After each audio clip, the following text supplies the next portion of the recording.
In computer programming, one of the most common problems that we need to solve is managing a large number of objects that are all the same type.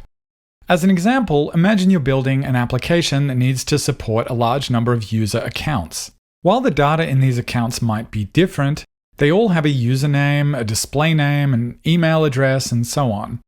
New accounts are being added all the time, and old and unused accounts are being deactivated. If we're thinking about how to program a system like this from scratch, the simplest way to manage these profiles is just to put them all into an array. This allows us to iterate through all the profiles one by one, and it also allows us to very quickly access any particular profile if we know its position in the array, its index. But when our users want to log in, we don't expect them to know and memorize the index of their profile in our internal array. They expect to be able to log in using something like their username or an email address. In our naive case, in order to find the profile of the user who is trying to log in, the only way that we can do it is by iterating through the entire array one by one, comparing the entered username with the username in each profile. This is obviously going to become slower and slower as our number of users grows larger. So we need a little more than just an array here.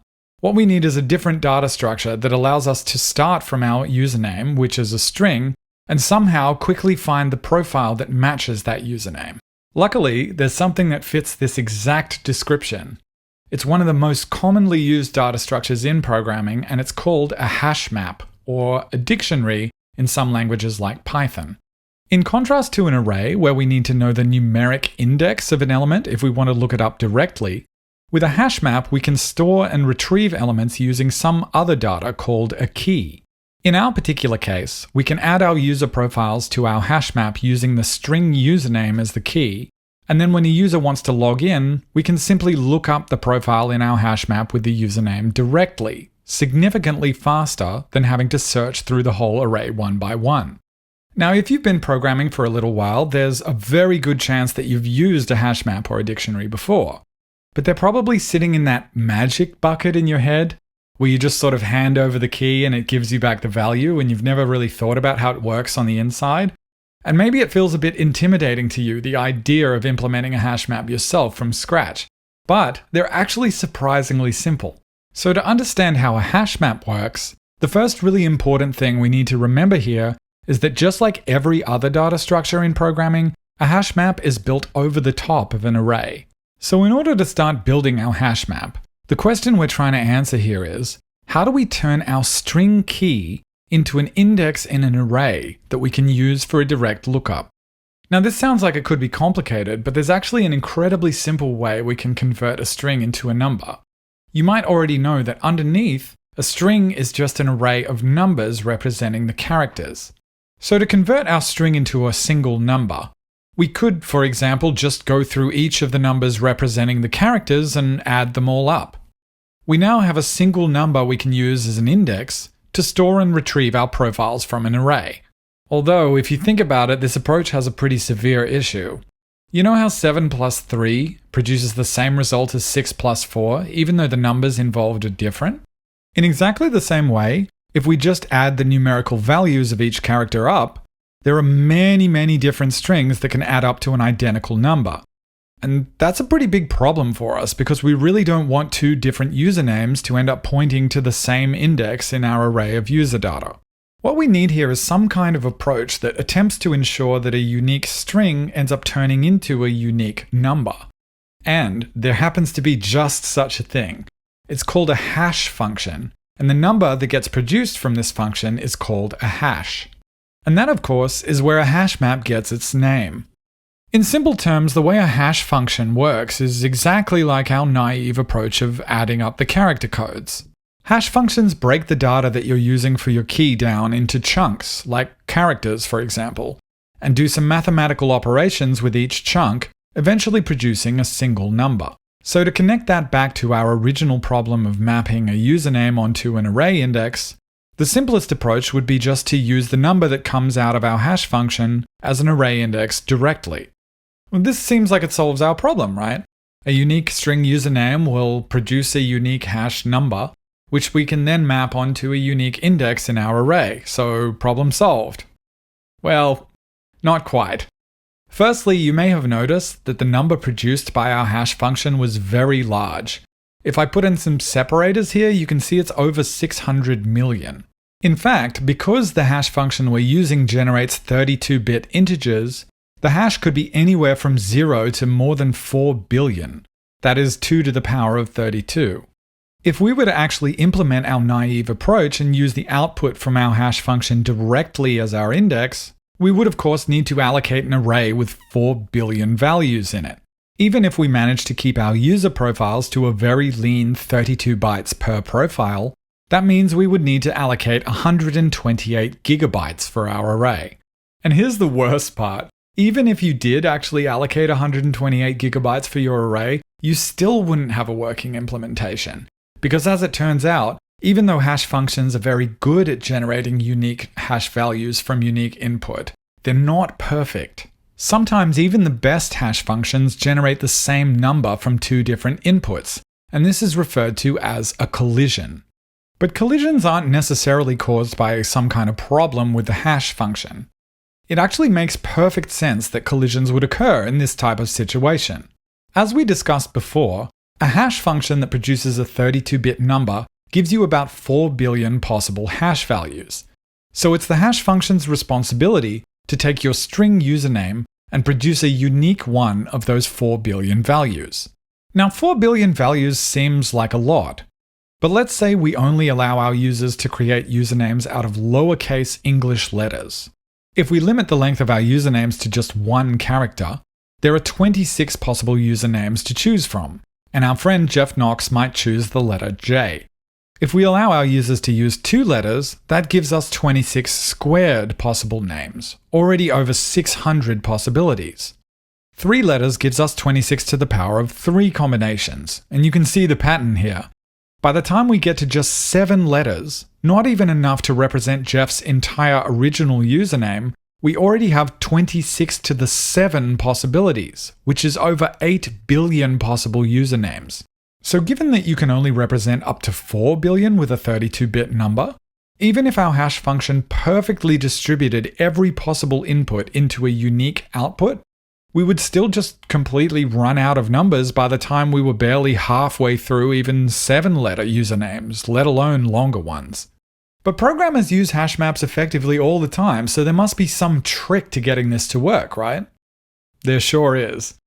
The first thing that you need to do is realize that collisions are just a fact of life. They're going to happen, so the best thing that you can do is lean into it and assume that collisions will happen as part of your design. The first thing we need to do is significantly reduce the size of our array. If we're only dealing with around 10,000 users, we don't want to create an array that has 4 billion elements. So instead, we'll create our internal array with a capacity of, say, 20,000. Just for interest's sake, for 32-byte user objects, that brings our memory usage down from 128 gigabytes to just 625 kilobytes. It's sometimes hard to get a grip on the differences between numbers at this scale, but that really is a massive reduction. I literally couldn't make this line thin enough to accurately represent 20,000 as a fraction of 4.3 billion. But obviously now, the vast majority of the 4.3 billion possible hash values will overflow our 20,000 capacity array if we use them as indexes directly. The question is, how do we map our 4 billion possible username hashes onto just 20,000 available indexes? Well, a very simple way to do it is to use the modulo operator, which looks like a percentage sign in most programming languages, and is often referred to as just mod. Modulo is related to division. When we type something like 11 divided by 3 into a calculator, we end up with a decimal result, 3.6 repeating. But computers also support a type of division called integer division, which is essentially just division using whole numbers, throwing away anything after the decimal place. This was probably the first way you learned to do division as a kid. And because 11 doesn't divide cleanly by 3 and leaves some left over, we could say that the answer is 3 remainder 2. And in programming, it's the modulo operator that gives you back the remainder after you've done your integer division. To demonstrate it visually, integer division of 11 by 3 is basically just asking the question, how many times can we fit a whole 3 into 11 before we run out of space? whereas modulo tells us how much we would have left over after we're done with our division. And what's really interesting is that there's a pattern hiding underneath this. If we increase the number we're dividing from 11 to 12, it's now perfectly divisible by 3 again, and as a result, the mod is 0 because there's nothing left over. Then if we increase it to 13, we have a remainder of 1 again. Then dividing 14, we have a remainder of 2, and when we get to 15, our mod has gone back around to 0. In fact, if we mod any integer by 3, the only possible answers we can get back are 0, 1, and 2. As a result, if we take an ascending series of numbers, just increasing by 1 every time, and we mod each of these numbers by 3, you'll see we end up with this repeating pattern, 0, 1, 2, 0, 1, 2, 0, 1, 2. Even if we take an absolutely massive range of numbers like our 32-bit unsigned integer, if we mod them all by 3, every single number in that range will map to 0, 1, or 2. That means if we allocated an array with just 3 items, a simple mod operation would guarantee that any number selected from that massive range would map onto a valid index. And the best part is, because we saw that that sequence of remainders is repetitive, it means that across this entire range, the mod operator perfectly maps exactly 1/3 of all of the numbers onto each of the 3 indexes. As an aside, when we're mapping values onto a smaller number of shared indexes like this, we tend to refer to each of these array slots as buckets. And you'll see that terminology used often when people are discussing hash maps. So now that we've learned how mod works and what it can give us, let's return to trying to solve our original problem, which was, how do we map 4 billion hash values onto 20,000 array indexes? Well, now it's not only obvious, but the answer is amazingly simple. All we have to do is mod our range by how many indexes we have, which in code is a one-liner. We just mod the result of the hash function by the length of our array. That's it. We've solved the first problem, which was that we couldn't use our hash function directly as our array index. But given that I mentioned we would eventually see collisions even with an array with 4 billion elements, we're going to be seeing a lot more collisions with just 20,000 array indexes. So let's just review where we're up to and approach the problem step by step. Say we start from an empty array and Jeff signs up as our first user. So we hash his username, which gives us this large value, then we mod it by the length of the array, and the resulting index is 123. So we place Jeff's user data into index 123, and we're all good. The next time Jeff tries to log in, we hash and mod his username, get the same index as a result, and we're able to quickly figure out exactly where his user data is in this array. We have some more users sign up and everything's fine, and then sometime later we get a new user called Bob Laney. And even though the 32-bit hash of Bob's username is completely different to Jeff's, when we mod them both by the length of the array, we end up with the same number, 123, which is a collision. In our current implementation, as soon as Bob signs up, we end up just erasing Jeff's data and overwriting it with Bob's data. So what can we do about this? Well, there's a very clever and simple strategy that we can use to solve this problem. In fact, it's so simple that at first it might seem like it couldn't possibly work. If we're trying to add a new user to our hash map, and our hash map leads us to an index that already has something in it, we can just search forwards through the array index by index until we find an empty slot. Then we can put Bob Laney's data in there. Of course, this means that we need to change our lookup strategy slightly as well. When a user tries to log in, we compute the hash function just like we did before. But instead of just trusting that the user is at that exact index, we now need to compare the username at that index and make sure it's actually the user that we're looking for. In this case, it doesn't match, so now I use the same strategy we used when inserting the user. We just keep iterating through the array one by one, comparing the username until we find where Bob's data ended up, or we find an empty slot which indicates that he's not in the list at all. Obviously, this isn't quite as efficient as mapping directly to the correct index on the first try, but it's still much better than having to search the entire array. For terminology, this process of iterating through the array until we find the item we're looking for is referred to as linear probing, which is just a fancy way of saying searching in a straight line. We've now solved both our memory usage problem and our collision problem using a very simple design. we only have one small function and a single array that houses all of our data.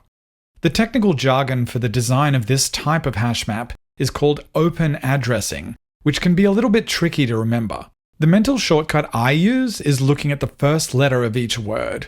Open addressing is OA, which is the same letters as one array. It helps me remember that the fundamental design idea in open addressing is that we're storing all the data for our hash map together in one array. Hash maps that use this type of design are used all the time in production software. But as with everything in programming, there are some cases where this type of approach starts to fall apart. You probably have suspicions about this already, but the first issue is caused by the approach we're using to resolve collisions. Bob's data was supposed to go into index 123, but instead ends up in index 125. That means if another user gets naturally assigned to index 125, they now collide with Bob's data and need to be placed at index 126. This behavior over time tends to create long runs of stored items with no gaps in between them. If I have a hash map where indexes 0 through 1000 are all full, if I try to insert something at position 0, I'll need to iterate through and compare 1000 elements until I finally find one that's empty. This phenomenon in these one-array hash maps is called clustering. And as you can see, it's pushing our performance back in the direction of just iterating through the entire array like we were originally doing, which makes using a hash map kind of pointless. You can also intuitively see that the chance of these kind of long runs occurring approaches 100% as the hash map gets closer and closer to being full. As a result, we typically only want to use a hash map with this type of design at partial capacity. And how full a hash map's internal array is referred to as the load factor, which is typically expressed as a percentage. And as the load factor increases, eventually we need to resize our hash map to prevent giant clusters from forming. And that's where we run into our second problem.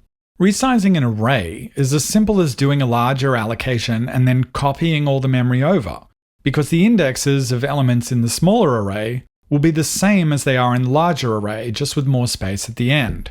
But in the hash map we've designed, remember how to figure out the index? We had to calculate the hash and then mod it by the length of the array. That means if we change the length of the array to make it larger, the value we're using for the mod will be different, which could result in a totally different index. So we not only need to allocate a new array for our hash map, we then need to iterate through every element in the old array so that we can rehash and then reinsert them all into the new array one by one. And of course, if you're unlucky, that process can result in new unpredictable collisions and even new large clusters that didn't exist before. The third issue is when we're trying to delete something from the hash map. If Bob Laney wants to delete his account, we can compute his hash, look up his data, and delete it from the array, setting that bucket to empty again. Seems fine so far, but there's a problem here. Say Jeff now tries to log in, and even though his index calculation puts him at index 8, because of the collisions he ended up at index 10. So we look him up at index 8, but we don't get a match, so we start to iterate through the array to look for him. But slot 9 is empty, which we interpret as him not existing, and we incorrectly return user not found. As a result, we can't immediately delete the data when the users request that it's deleted. We instead need to mark those slots as deactivated so we don't break our lookups, which can lead to worse clustering effects and further complicate our implementation. Now, there are, of course, many clever ways to reduce the effects of these problems that I've raised, and I'll link some interesting reading material in the description for you. But there's no way to perfectly fix these issues because they're a natural characteristic of the way that open addressing hash maps work. Of course, I've been dropping some hints that there's perhaps an alternative implementation we can use with a different set of trade-offs. And that approach, kind of predictably, is called closed addressing instead of open addressing. Open and closed both start off the same way, calculating the hash and modding it by the length of the array. But the difference is in what we do when there's a collision. In closed addressing, there's no iterating ahead to find an empty slot. Instead of storing all our user objects in the one array, we store something like a pointer to a collection somewhere else where the actual objects are stored. You can see that we'd need more than one array to implement this approach. Now, there are many different ways to implement a hash map using closed addressing, but I'll give you a demonstration of the simplest one I can think of. It only uses 2 arrays to get the job done. Let's say we're trying to insert our Jeff Knox user again. When we calculate our index for our first array, if the slot is empty, we insert the user there exactly the same as our open approach. But when we try to insert our colliding user Bob Laney, we do something quite different. We have a second array that catches the overflow from collisions in our first array, so Bob's data goes straight in there. And in order to be able to find Bob again, our HashMap items have one extra piece of associated data, the index of the next object in the overflow array. So after we insert Bob's data into our second array, we save Bob's index in the next user index field of Jeff's data. It might be obvious at this point, but we're actually implementing a very simple linked list. Some time passes and we add more users to our HashMap, and then if we get a third collision for index 1, 2, 3, we would start in our first table and then just follow the next indexes until we find the end of the linked list and insert our third user in the same way. This approach fixes almost all the problems we had with open addressing. If we run out of space in our HashMap, it's as simple as resizing the second array, which for arrays we know is just a direct memory copy without having to rehash or recalculate any of the indexes. The length of our individual linked lists is limited to the number of collisions in a single bucket, so we don't get huge clusters covering many hash buckets. And of course, because we're using a linked list, deletion is as easy as changing the next index of one of our list items. Now, I mentioned that every data structure does have its trade-offs, but it probably feels like I'm selling this closed addressing or multi-array approach as just fixing all of the problems that I raised with the open addressing or a one-array approach. So what are the downsides of using closed addressing if it seems to fix all of these issues? It mainly comes down to performance trade-offs in different scenarios. As long as you have a good hash function for the keys you're expecting, a reasonable load factor, and an effective strategy for reducing clustering, generally a one-array HashMap will give you significantly better random lookup performance, which in most cases is the main use case of a HashMap. Without going into too much detail here, iterating linearly through an array typically has much faster memory performance than accessing an array randomly via following pointers in a linked list. I have a detailed video that explains why this is the case, which I'll link in the description. Now that you've got some foundational idea of how HashMaps actually work, I would very strongly advise you to just try implementing one yourself and see how the performance and stability trade-offs work. Not only will this give you the knowledge to choose the right implementation for your use case later on, but it's actually just a lot of fun to figure out.